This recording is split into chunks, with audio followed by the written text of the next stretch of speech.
كان بيحملوا في الباكس تبعتنا جوا على الكوارث هذول الصغار. اوب اوب اوب اوب يو جات ات اوب. سبحان الله شو اللي قاعد بيصير يا الله. طبيعي المنظر مش طبيعي.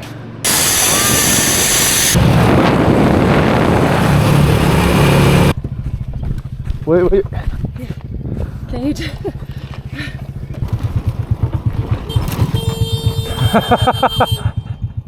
طيب احنا هسه وصلنا تكاك. انا بالاساس زي ما قلت لكم جيت مشان اللوب 3 ايام ل4 ايام تقعد تلف بالارياف هين حوالين هذول البلاد شوي شبيهه للهاجانج نفس النظام بس شوي الطبيعه بتختلف. اما في تكاك نفسها بورجيكم شغله. اما بوقف هنا تخيلين هاي لاوس هين لاوس هذا نهر الميكان ريفر هناك تايلاند. تتخيلين يعني تطلع من هنا لهناك سباحة توصل تايلاند. طبعا ما بزبطش في حدود بس تخيلوا قد انه البلد قريبة عليك. هناك تايلاند هين لاوس. غريبة ما تشوف حدود هالقد قريبة عليك صراحة اشي غريب. شفتها حدود الصين وفيتنام بقت اقرب طبعا بس هنا برضو الاشي شعور غريب. يعني في كنت واقف هنا والبلد الثانية عقبالك بس مجرد 200 متر. توكلنا على الله.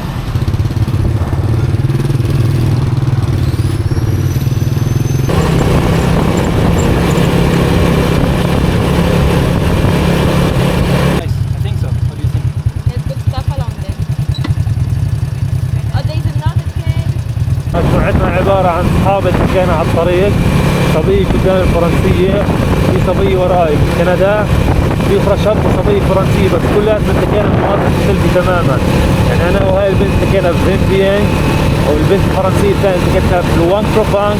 فبالصدفة كلياتنا تجمعنا هنا وكناش مخططين لإشي يعني أبدا ما كناش مخطط. اكتشفنا إنه كلنا موجودين نفس المنطقة فقررنا كلياتنا نطلع مع بعض. أنا عرفت مع بعض وقررنا كلياتنا نطلع مع بعض.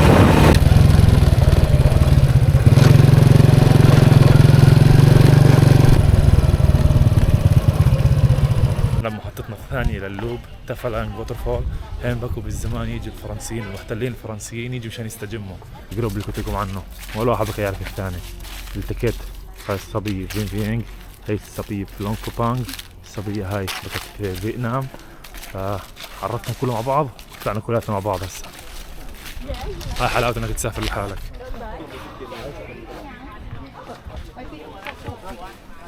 تقعد هنا كله زي بنجلوز جنب المية. هذا الاشي طايش على المية تقعد هنا تاخذ مشروبك وما بدك تقعد تتفرج السمك اللي على جنبك. تعرف كمية السمك اللي هنا.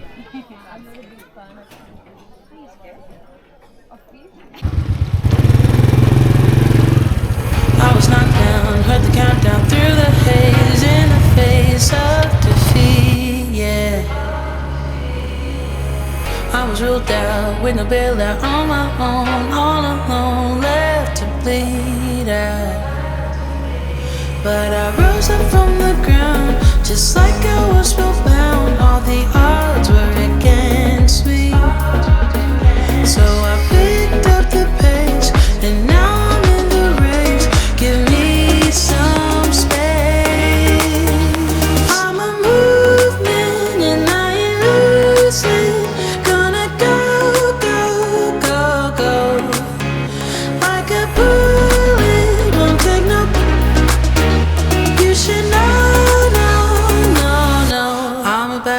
To explode.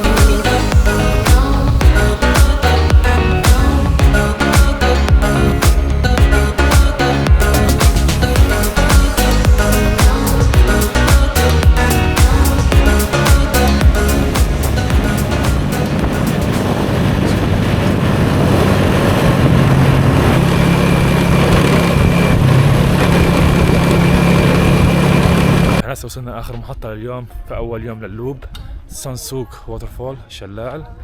اخر محطة اليوم نسبح شوي فيه نشوفه نروح ننام في الهوستل اللي قريب علينا وبنكمل اخرى. معانا خرضايل اخرى تقريبا 3 ايام لللوب تم نخلصها.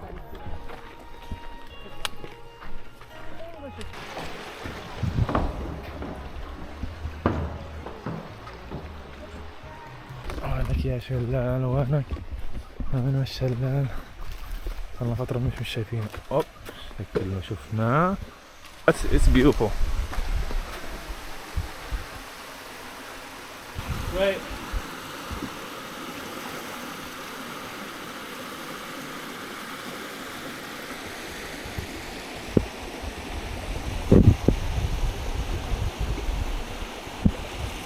Jump here. It's good. Yeah.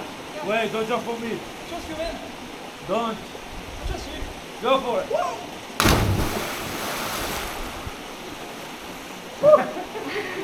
I did. I didn't touch the ground.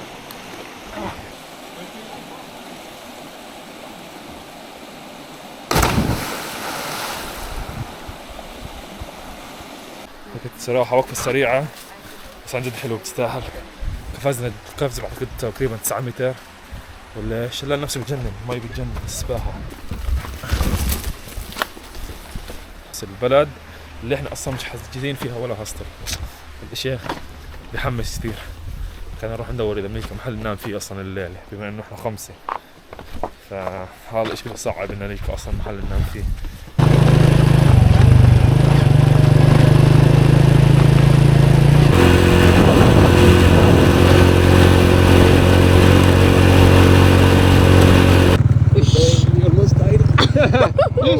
Oh damn. Oh, damn, son. I can't see anything. I can't either. Did anyone see anything? Yep. Just follow the red line. Oh my god. One. Okay.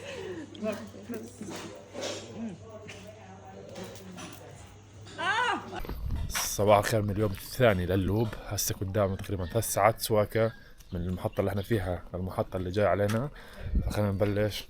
يلا.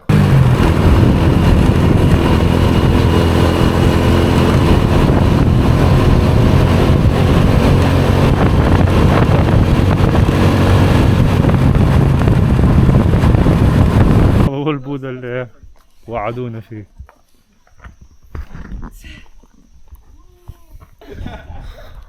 هذا البوذا. اتوقع صاحب كيشي خاصص على الطريق، تمثال نايم على الطريق.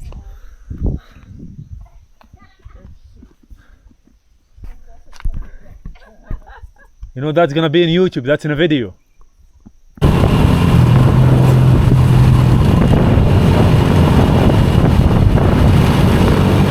هذا أول حاجة، أول ضحية.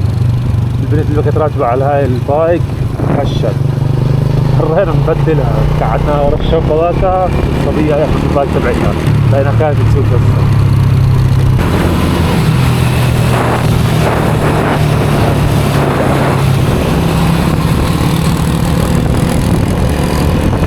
وأساسا وصلنا محطتنا الثانية لليوم الثاني في اللوب لدراجون كيف.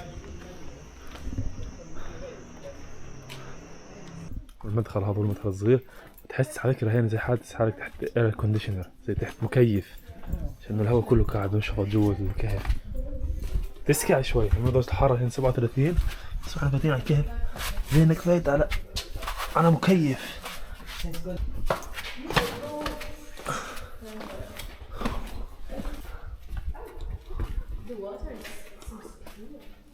It looks nice, yeah. تعرف في كيلو مية يعني ما تسبح طبعا في المية هنا. ثلج حرفيا سكع كثير، توقعت اشوف كيف تسكع بصراحة.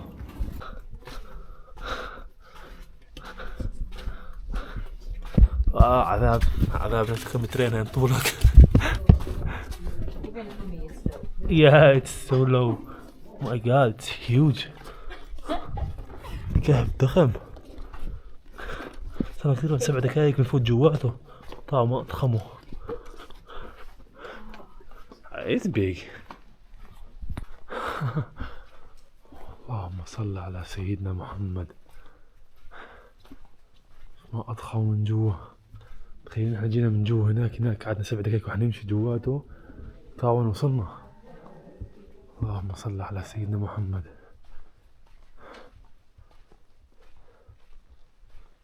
نبغى نوصل فوق الفتحة تبعت الكهف الثانية.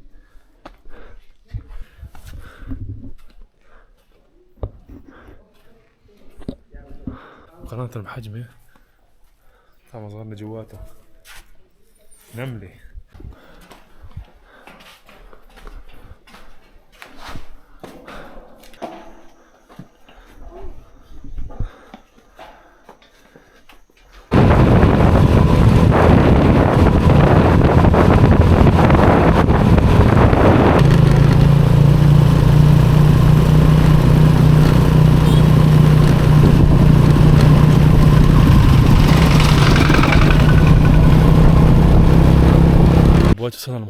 الأخيرة في اليوم الثاني من اللوب، الكول بول اللي أنا بريح هنا، نقعد نسبح فيه شوي. الساعة صارت 4 تقريبا، نسبح فيه ساعة زمان، نبرد شوي، نقعد نسترخي ونروح بعدها على الهوستل تبعنا.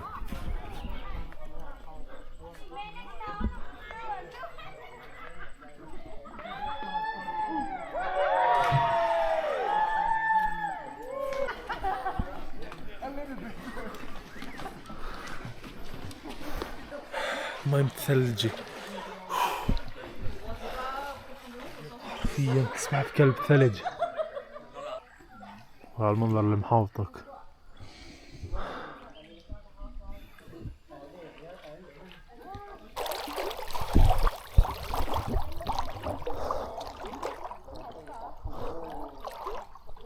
The sun is beautiful from here.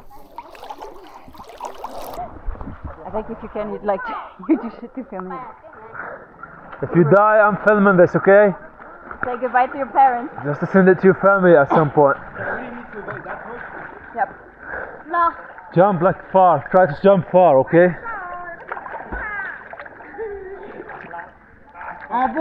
Don't be scared. Come on, you're up there already. If you don't, Are you if you don't do it, and you shut up. Are you going down?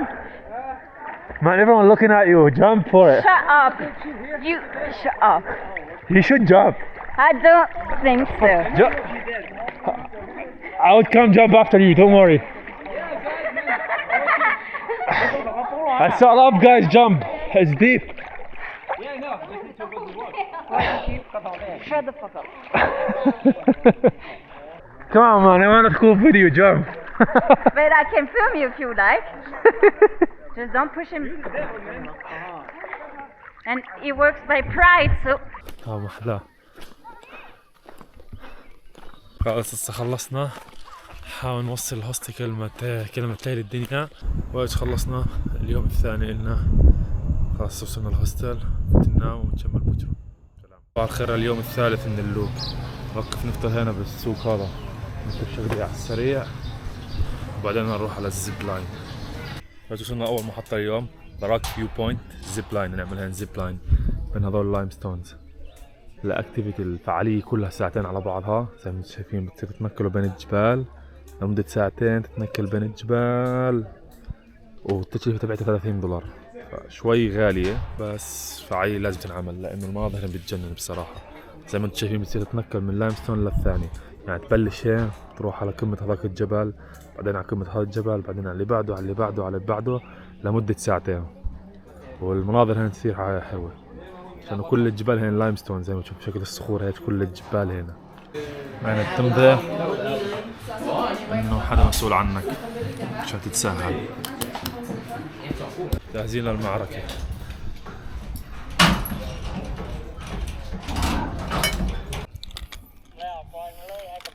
Stand out. Where you there? Stand out. Okay.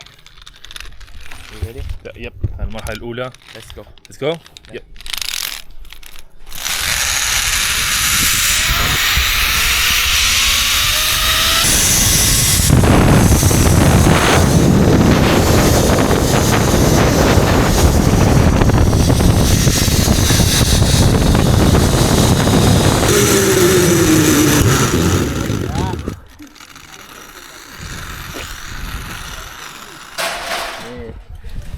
Stand up.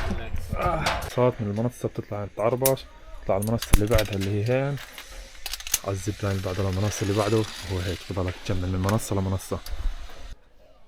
Make it cool. Oof.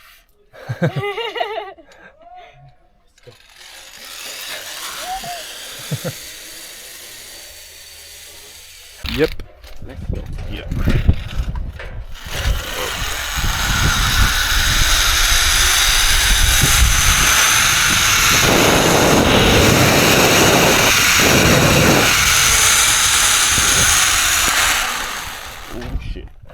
Look up there. Sorry, man.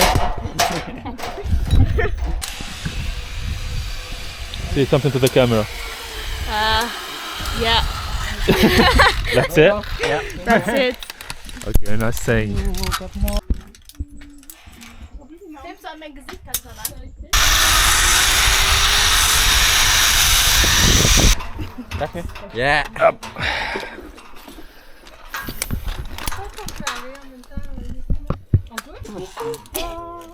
Moment cú béo.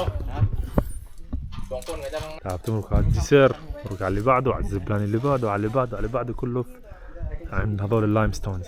انت على ظهر اللايم ستونز كلها تمشي.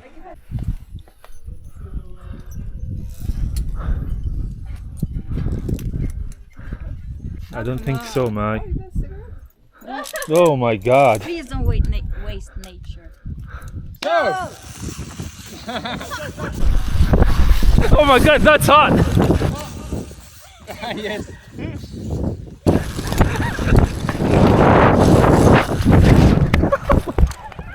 What the fuck? Come on, Christine! Run! Run! You suck.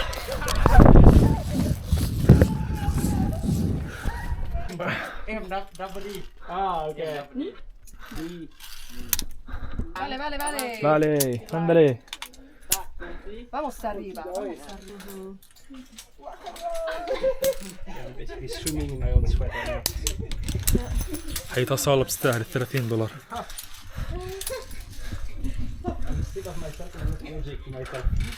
شوي صعبة بس حلو كثير لي شيء. تجربة تجنن $30 تستاهل بصراحة. مش مجرد زبلان، الزبلان نفسه حلو وفي كثير تسلق وفي هايكينج، فبصراحة بتستاهل أكثر من $30.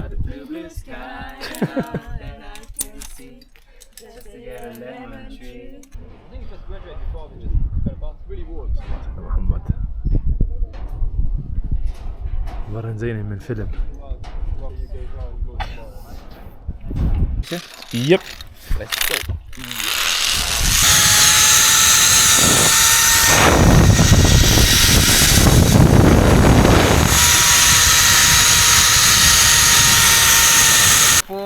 اوكي. نبلش الهايك تبعتنا بعد ما عملنا 5 زيب لاين. هسه في هايك من عماد تسلق.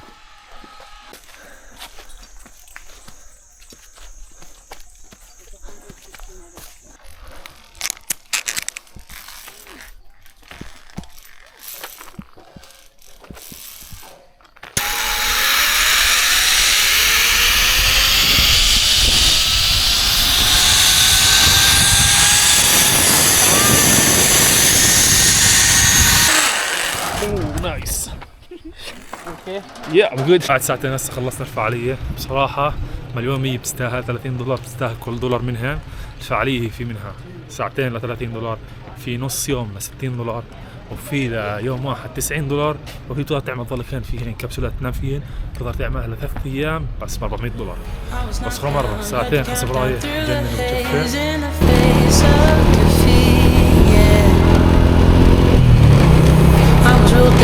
With no bailer on my own, all alone, left to bleed out.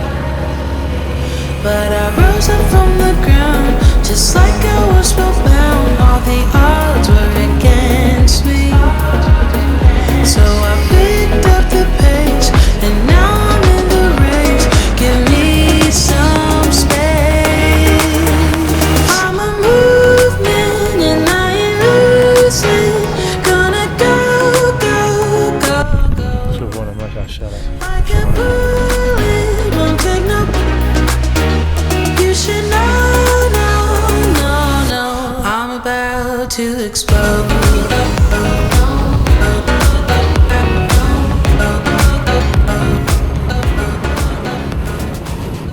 طيب صباح الخير لليوم الرابع من اللوب. اليوم ناخذكم على محل شوي خاص على كونغلور كيف. هذا الكهف وصل طوله 7 كيلومتر، وفي مناطق منه ارتفاع السقف تبعه 100 متر. طيب صباح الخير لليوم الرابع من اللوب. اليوم ناخذكم على محل شوي خاص على كونغلور كيف. هذا الكهف وصل طوله 7 كيلومتر، وفي مناطق منه ارتفاع السقف تبعه 100 متر. متخيلين قد حجمه؟ نروح علينا نعبره للجهة الثانية لأنه الكهف أول إشي بجنن، وثاني إشي مشان نكمل اللوب لازم نعبر للجهة الثانية من طريق الكهف هذا.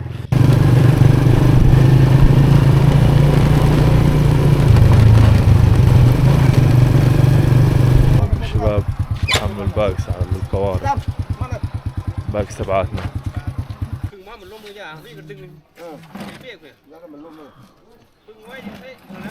You reckon the road is gonna be like that? Ooh, no, it's like different sand. هو هناك الكهف. ليش جابك الكهف هناك؟ اوه.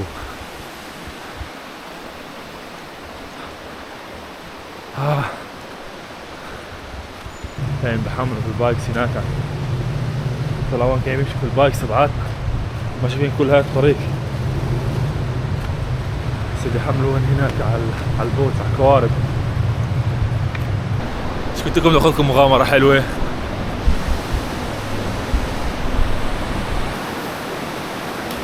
والله يعني لا امان ولا اشي. البايك بتكون على قارب زي هيك كانوا صغيرة مش قارب مجرد تبعت الخشب تبعت الصيادين بنايموا البايك جواتها ونتسهل فيها. هاي كمية الأمان اللي احنا قاعدين نعمل فيها.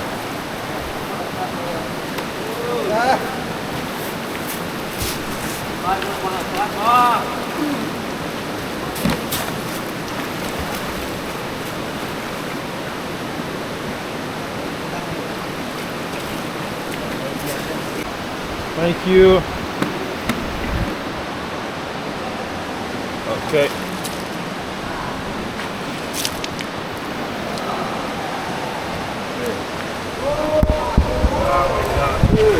Yep.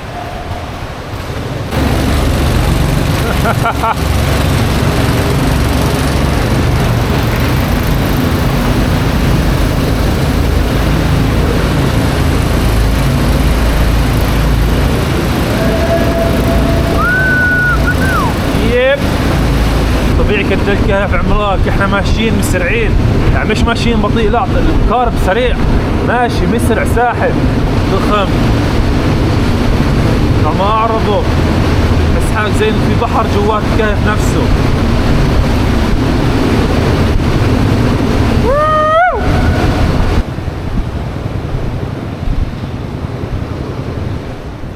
لقد وصلنا لمحطتنا الاولى. ننزل نعمل لفة نتفرج على الكهف بعدين بنكمل هناك نريج الطريق. تحس كوكب يا عمي كوكب لحاله في كربال الكهف. Let's get from here up. تحس حالك بعالم ثاني جوا الكهف. نهر ماشي ومسلول كبير الطريق كبيرة جدا للمي كرب الكهف مش انه حشار بتفوت جوا فيه زي الشط هنا. الكهف عندك هنا تحس انه نظام كامل لحاله.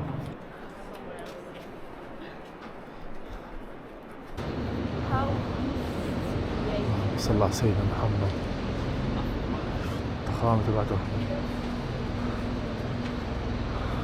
انه كل هذا جوات كهف 7 كيلومتر طوله واحنا بكينا ماشيين بكينا طايرين. ما شي كارب ماشي بطيء كارب مسرع. هذا الاشي اللي حلو هنا يعني احنا بكيت امشي من قبل في كوارب اللي هن في كلب كهوف بس زي هيك ولا مرة بصراحة. الكارب كطاير مسرع تحس حالك بفيلم. جاي من هناك بس نكمل اي طريق الجهة الثانية. بس طلعوا قديه الكوارب صغيرة مقارنة في الكهف نفسه. عالم كامل بكل بحر انت ما تحس حالك بسباق ماشي. طلعوا الشط شامل في كلب الكهف. متخيل انه الشط جوا الكهف هيك شط شامل موجود هنا. واحد بنركض في تجارب عمره ما تخيلها. عمره ما تخيل نشوف هيك مناظر في حياته. حرفيا فيش اشي يوصف الشعور. صلى على روح النبي. فعلا الواحد بحس حاله صغير في الدنيا وفعلا كده انه ما شافش اشي. مناظر الواحد عمره ما تخيل ان هي موجودة اصلا هنا معنا في على الكرة الارضية. مش طبيعي المنظر. مش طبيعي. شايف الكاميرا مبين قد احنا مبينين صغار جوات الكهف. ماشيين جوات مدينة كاملة نحس حالنا عالم ثاني جوا الكهف.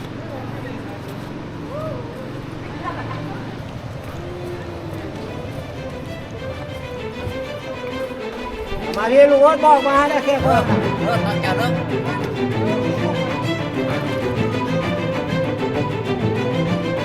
تحس حالك بفيلم. الاشي كثير فوضوي. طلع ماشيين لا قواعد ولا اشي كلب كهف اللي هو ضخم وبنتسابق قاعدين جوا كهف ضياط فيشي بس الضياط اللي على روسنا ضياط تحس حالك بتهرب مخدرات او شيء بفيلم. لا مش سرع الزلمه ساحب مو شيء.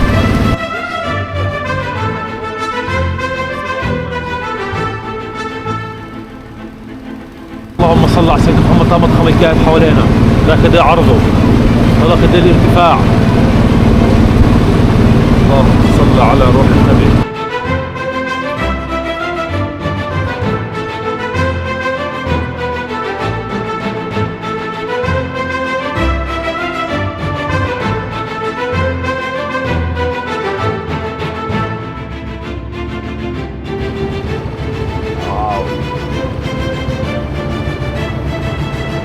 تخيلوش المنظر كيف.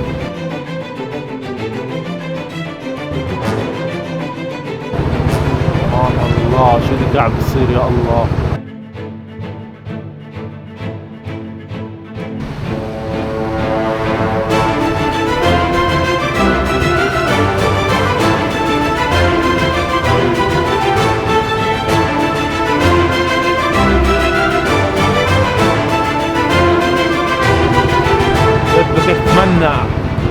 اتمنى كل واحد قاعد بحضر فيديو يحس الشعور اللي انا قاعد حاسس فيه جوا هاي الكهف في هاي اللحظه.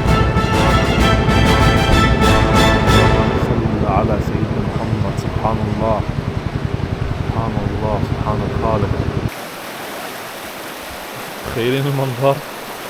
طلعوا بايكس مرميه كلب كارب للهلا الصيد اصلا المفروض يوسع 2-3 والكارب اللي عفوا البايك مرميات بكلبه ماشيين جوا نهر بكلب كهف اللي طوله 7 كيلومتر. انتم متخيلين الموقف اللي احنا فيه. هوب هوب هوب هوب you got it up.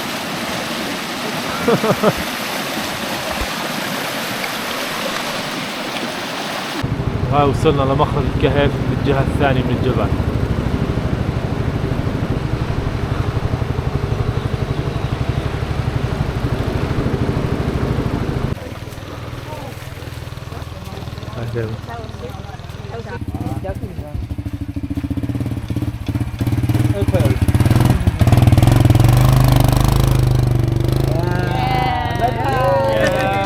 صراحة بحياتي سافرت كثير وعملت فعاليات كثير بحياتي وكثير أشياء مجنونة بس زي الفعالية أو زي هاي التجربة فعمري ما حسيت وعمري ما جربت إنك حتى العقل تبعك بيستوعبش شو بصير حواليك. يعني أنت ماشي كيف أنت مش قاعد تستوعب شو قاعد بصير حواليك. أنت قاعد جوات نظام كامل نهر ماشي ده نهر ضخم مش نهر صغير مش طريق صغيرة نهر ضخم ماشي في كلب كهف. تطلع عليك الكهف ارتفاع تقريبا 100 متر في مراحل وعرضه ب20 متر. فانت مش قاعد تستوعب شو اللي قاعد بصير حواليك. بصراحة احلى تجربة عشتها في حياتي. انا كنت حاسس حال الفيلم انه الكوارب كلهم مسرعات والاشي شوي خطر والاشي شوي فوضوي. يعني احنا قاعدين كلنا عقارب كل واحد والبايك نايمي وراه. فالتجربة بصراحة قد ما جربت في حياتي وقد ما لفيت وقد ما عملت وانا سافرت كثير في حياتي وجربت كثير اشياء مجنونة بعتقد انه هاي التجربة كانت احلى تجربة عملتها في حياتي. لانه برضه غير انه التجربة الشعور تبعها حلو انت قاعد بتطلع حواليك ونفسه عقلك مش قاعد بيستوعب شو قاعد بيشوف.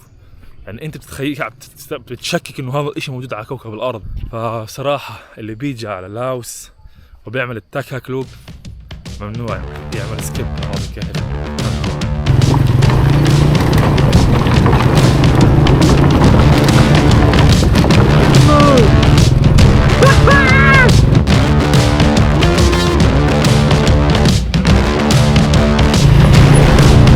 الطريق كله كمية الدفن فيها غريب كمية عفوا الغبار فيها كثير فهاي صعب زي انك تمسك على الثلج. Yep, that's a good idea. Yeah man. That also in the front is gonna be thickest. The vacuum is gonna be the thickest. So it's just gonna be in our faces the whole time. Like they're already wide.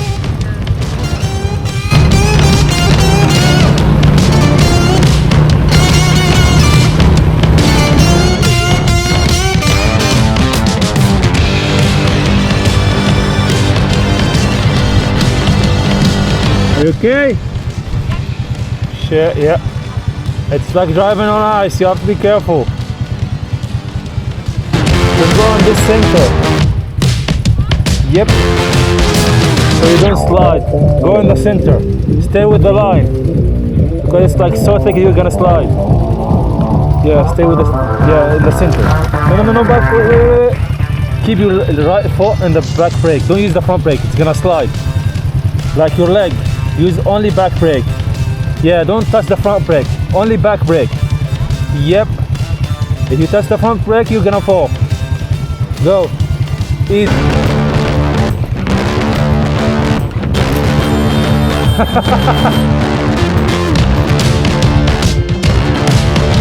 Remember the rule of the back brake. Back brake. Back brake.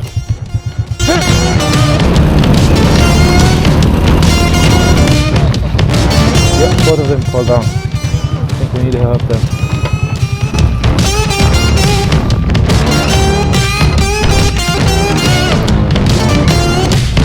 Wait. It's fucking heavy.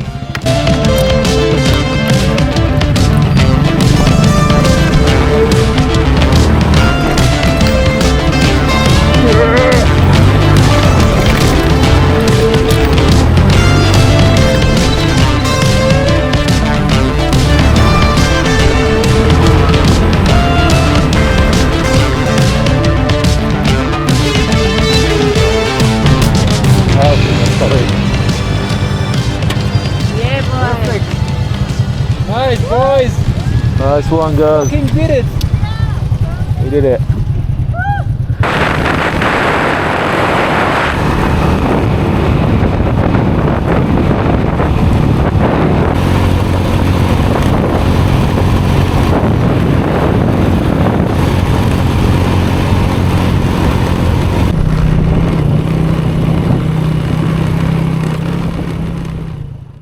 طيب اليوم بدنا نعمل تجربة جديدة، فعالية جديدة ما جربناهاش من قبل.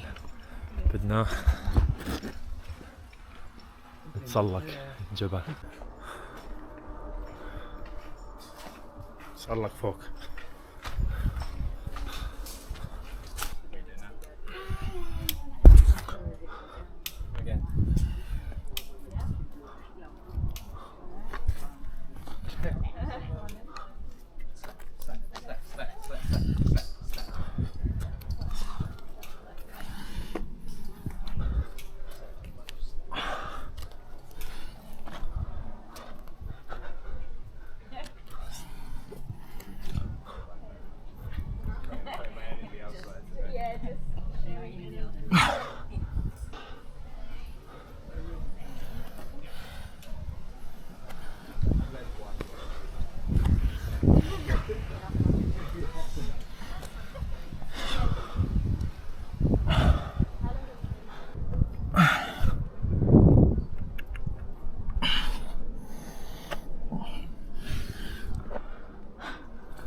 Woo! I'm there.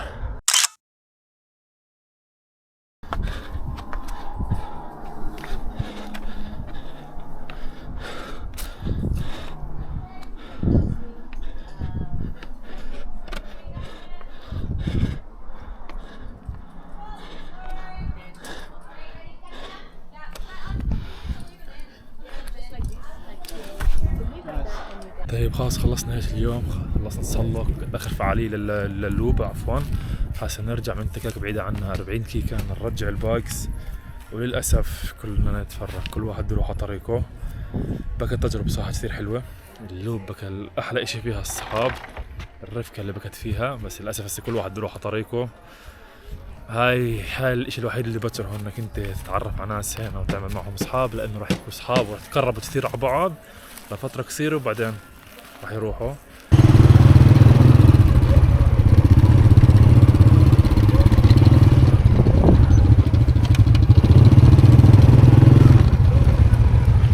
Time.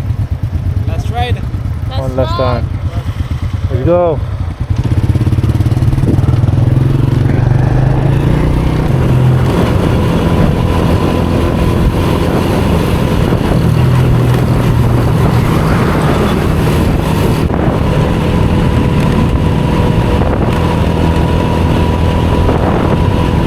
هاي وصلنا محل ما بلشنا قبل 4 أيام. الحمد لله على السلامة. الحمد لله على السلامة. السلام عليكم. Yeah, works I guess.